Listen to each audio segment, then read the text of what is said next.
Hey everyone, I'm Elisa and I am here in the Magic. And this week I have spent a week at Walt Disney World in the heat of summer. And I'm going to give you some tips and tricks on how to still have a great time at Disney and beat the heat.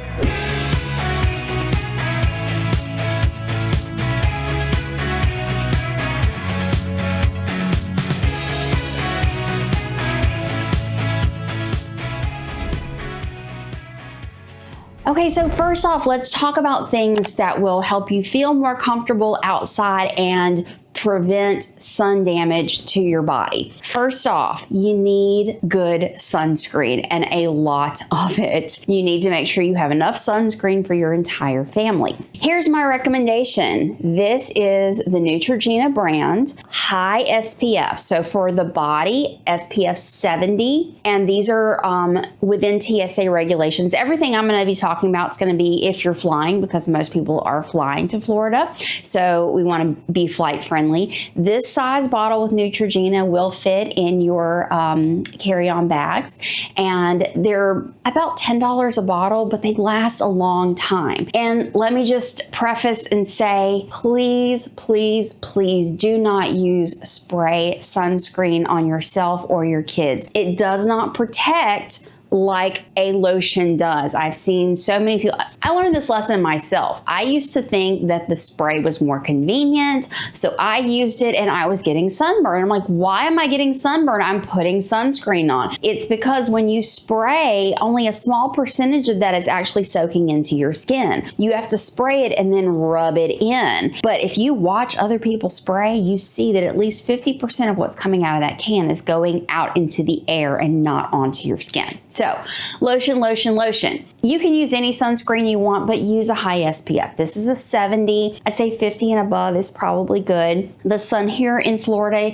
can be brutal, so you don't want to go with like a 15 or a 30. It's just not strong enough. And then Neutrogena also makes a sunscreen that's specifically for your face, because you guys know, and kids will get so upset that when you put sunscreen on their face and it burns, they're going to get upset. They're going to cry. This stuff right here does not burn your sensitive skin on your face. So I carry both. These go everywhere with me. They're in my park bag. We put them on first thing in the hotel before you ever step foot out that door. Put this stuff on, because the sun rises at 6 o'clock in the morning, 6:30, whatever. And as soon as you step out that door, you are getting sun rays. So be sure to protect your skin. Also, a good idea is put a little bit of this on your scalp as well, because your scalp can burn. And you guys that may not have skin on your head, put it up there too. So my first tip, obviously sunscreen, sunscreen, sunscreen. The next thing is hydration. You will get dehydrated very, very easily in the Florida heat if you're not careful, because one, the sun is hot, but the humidity, you are sweating a lot. Let's just be honest. Let's just get out there and say it. You're going to sweat. It's a fact of life. You need lots of water. A good tip is that you can get ice cold water in the parks for free at any quick service location. So if you look at the menu and you see that they have fountain drinks at that location, not bottled drinks, it has to be served fountain drinks, then they will give you a cup of ice water for free. So carry a good refillable bottle. These bottles are small. They fit in, the side of your bag, or both of these will fit in a lounge fly for those of you that carry a small bag, and they are insulated so they keep the water cold. If you put ice in this bottle at night, the ice will still be in there. So I think it's great that throughout the day you can refill these bottles, or you can, if you don't want to carry a bottle around, just go up to any quick service location and ask for that free ice water. Some people say that Florida water tastes weird. I don't have a problem with it. I live in Louisiana. My water tastes, I guess, about the same. So I have no problem with that water, and it's free and it's cold and you can get it all throughout the day. Also, while we're talking about water, we get grocery delivery to our hotel, and I order a huge pack of bottled water. Every Disney hotel does have a beverage cooler, so you can take some of these, put them in your beverage cooler, and then first thing in the morning, pour them into that refillable water bottle, and it'll keep it cold. Now, if you have this cold and you walk outside, it's going to get warm pretty quickly, but putting it in that insulated bottle will keep it cold. So get some water delivered. Walmart does grocery delivery. Target does grocery delivery. Several of the grocery stores around here do it as well. If you have a car, obviously you can run to the grocery store, but if you're flying, the grocery delivery is a great option. Also, hydration packets. These, some people are like, but it's water. I get bored of drinking water. These are great for two. This gives flavor to your water, and this is giving you electrolytes. So just drinking water alone, you can still get a little dehydrated because you need those electrolytes. So a pack of these, I got them on Amazon, and this one pack, I mean, look, this is the end of the trip and we still have plenty left. There are different flavors. They're very small, so you can grab a couple of these and throw them in your park bag every day. You don't have to carry the whole container. Because I am a minimalist in my park bag, I don't want it to weigh a lot, so I carry as little as possible in there. And staying cool other ways in the park. I am making this video on the last day of the trip, so I have learned from everything we've done this week, but I'm going to post this video first so you get all of my tips and tricks up front. But I have also made a specific park video per day of the trip. So there's one for Magic Kingdom, one for Hollywood Studios, one for Epcot, and one for Animal Kingdom, where I go into the park and show you places where you can go to cool off, some tips and tricks within the park. So be sure and watch the whole series if you're planning a trip to Disney World. Also, something that you can carry in your bag that will help keep you cool if you just can't beat the heat are fans and cooling towels. So some people like these neck fans because you put it around here, you turn it on, and it blows the air directly onto your neck, which can be the hottest part of your body. The problem with these neck fans is they're big and bulky. This literally, you've got it around your neck all day. It shows up in your pictures, which moms don't like, or it's going to take up a huge amount of space in your bag. But if you like the neck fan, bring it. They're rechargeable, so I have a charging station, so every night we come in and we plug all of our stuff in. And Sophia, I personally don't use fans. I've just kind of learned to deal with the heat. I live in Louisiana. It's not much different than Florida. So I don't use a fan, but I did bring these for Sophia, and she used this one day and that was it. Other than that, this little fan. This little fan is just as powerful, and then you can direct it to where you want it to go. It's much, much smaller, easier to carry, and it does last all day. Same thing, rechargeable batteries. It's got 3 different, you hear that? Is this gonna like completely cool you off? No, but getting a little air circulating whenever it's not circulating outside definitely helps. And then there are cooling towels. These are great because they take up little to no space in your bag. You can go to any water fountain around the park and get cold water on them, squeeze them out, and then wrap them around your neck. They do sell them in the Disney parks. You're gonna pay a lot more for them in the Disney parks than if you buy them ahead of time. They sell them at Walmart, Amazon, pretty much anywhere. I like to pre-order items off Amazon. I feel like I can get a better deal. I know what I'm gonna have in the parks with me at all times. And so that's where these came from. So these are 3 things that you can easily carry in your bag to add a little bit of extra coolness to you. Okay, so let's talk about the park bag and what to bring. I carry a Loungefly, so this is a small bag. It doesn't have a ton of space in it, but let me show you everything I can fit in this bag. First off, that refillable water bottle. I got a smaller bottle specifically to fit in my Loungefly, so it easily fits in here. No problem. Also, my sunscreen. This goes everywhere with me. I've got my body sunscreen and my face sunscreen. That goes in my park bag. An umbrella. This does double duty. I'm not a fan of ponchos. Just don't like them. Yes, they take up less space. Yes, they're lighter. But to me, I just don't like ponchos. I prefer a small umbrella. And I found the smallest umbrella I could, very lightweight, like literally I walked around the store holding different umbrellas to see which was the lightest. I found this at Walmart. It's very compact. It comes in a plastic sleeve, so once it gets wet, I can put it back in the sleeve and put it in my bag. Now, like I said, this does double duty. If you get that afternoon rain shower, and it's gonna rain. This is Florida, this is summer. It's going to rain almost every day. And it might only rain for 5 or 10 minutes. So just being able to whip this out, use it, put it back in its plastic sleeve, and put it back in your bag, to me is so much more convenient than the ponchos.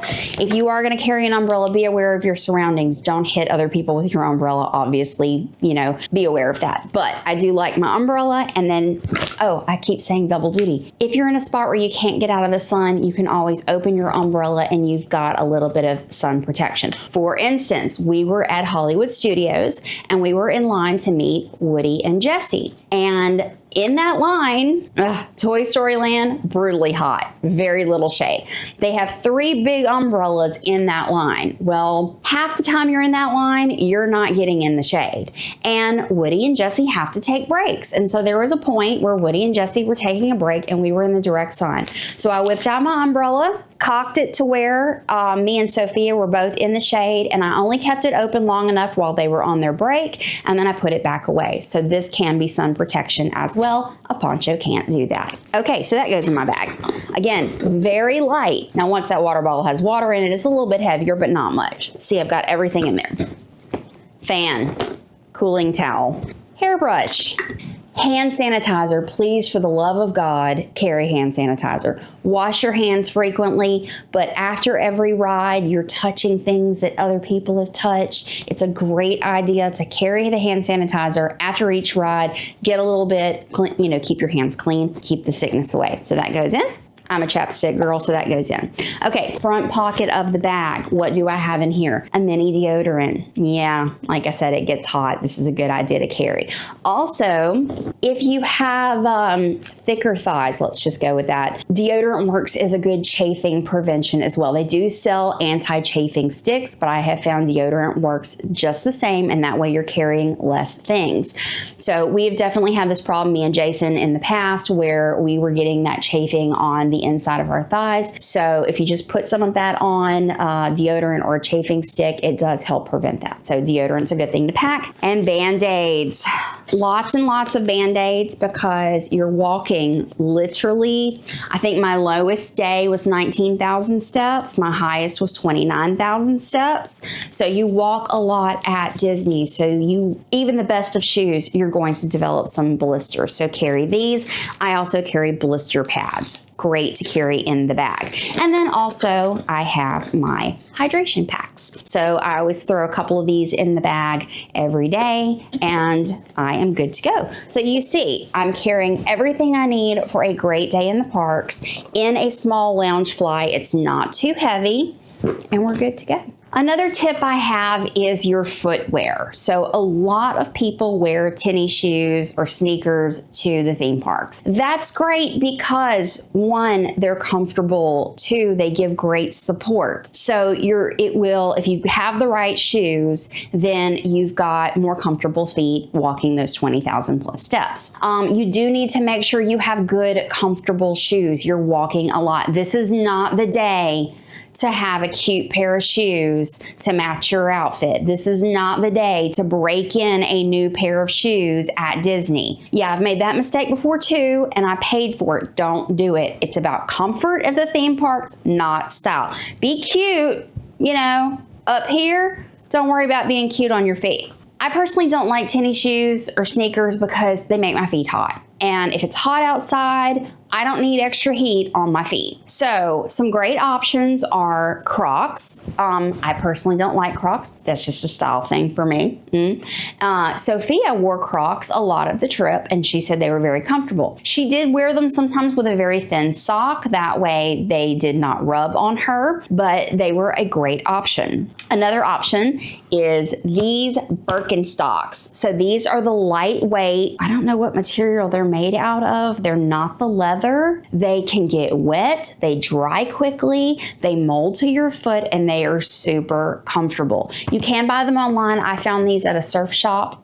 We were at the beach this summer and I found these, but they are fantastic. I wore them multiple days into the parks with no problems at all. They got wet, they dried, no problem. I did get a couple of hot spots, which I put a Band-Aid on immediately as soon as I found the hot spot was starting to rub. rub, and within the next day the hot spot was gone and I was good to go to wear these shoes. Actually, I'm wearing them again today. Love them.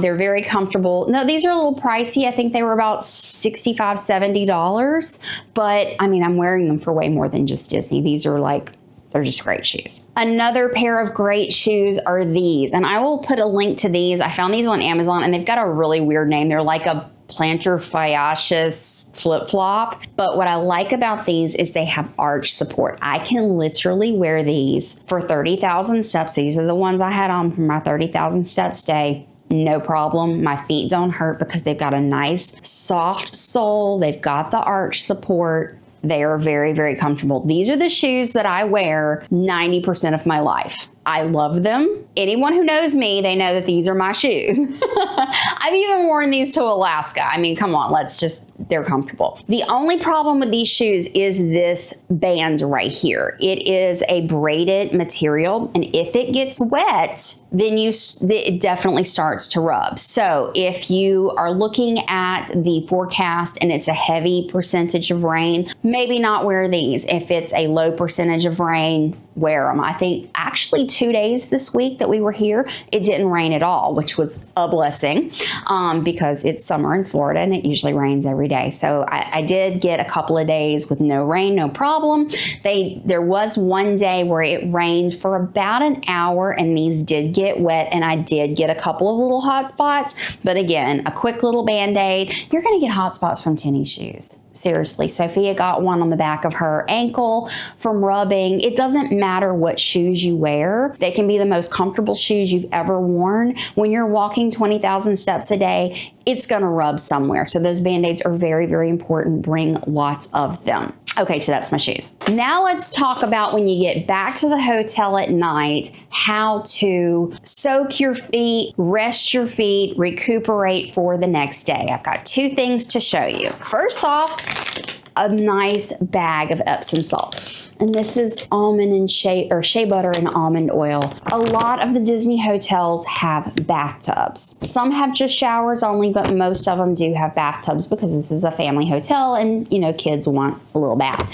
So at night, draw a hot bath as hot as you can handle it and put some Epsom salt in there and just soak. Number one, it feels great, but Epsom salt helps those tired muscles. So your legs, your feet are getting completely immersed in that hot water and the Epsom salt, and it feels absolutely fantastic. Another thing I have is Epsom salt foot gel. Now, it comes in a bigger bottle than you can fly with, so I just poured some in here. So if you happen to be at a hotel that does not have a bathtub, like for instance, we stayed at one of the deluxe resorts one time and it had a beautiful walk-in shower, so there was no tub to soak in. This came in handy. So, or if you are just too tired to do that long soak, you know, just put some of this on at night, go to bed, get a good rest. This came from Amazon. It wasn't very expensive, and a little bit goes a long way, and just kind of rub it into your feet. Another thing you can do if you're driving or you're getting that grocery delivery and don't mind spending an extra 20 bucks, get a foot massager, one of those that creates the bubbles. So you can plug it in, pour some hot water in there, throw your Epsom salt in, and then just sit on the side of the bed, or if you have a couch or a chair in your room, and just sit and soak your feet that way. But I have found that when your feet get really tired, soaking your feet is absolutely the best way to rejuvenate them for the next day. Also, take breaks when you can. You know, when you're in the parks, find a good place to sit in the air conditioning. If you have the ability to take midday breaks, we did that on this trip, and that was actually the best day we ever had. We opened the park, we left the park midday, came back here for a nice long rest, and then we went back and closed the park. So that's a great option to get off your feet as well. I hope you enjoyed this video. Please be sure to subscribe so you can see the rest of that series. Like I said, I will have a video for specifically each park day here at Disney and at Universal Studios, because we went there as well. If you liked this video, give it a thumbs up, and we'll see you next time. Bye.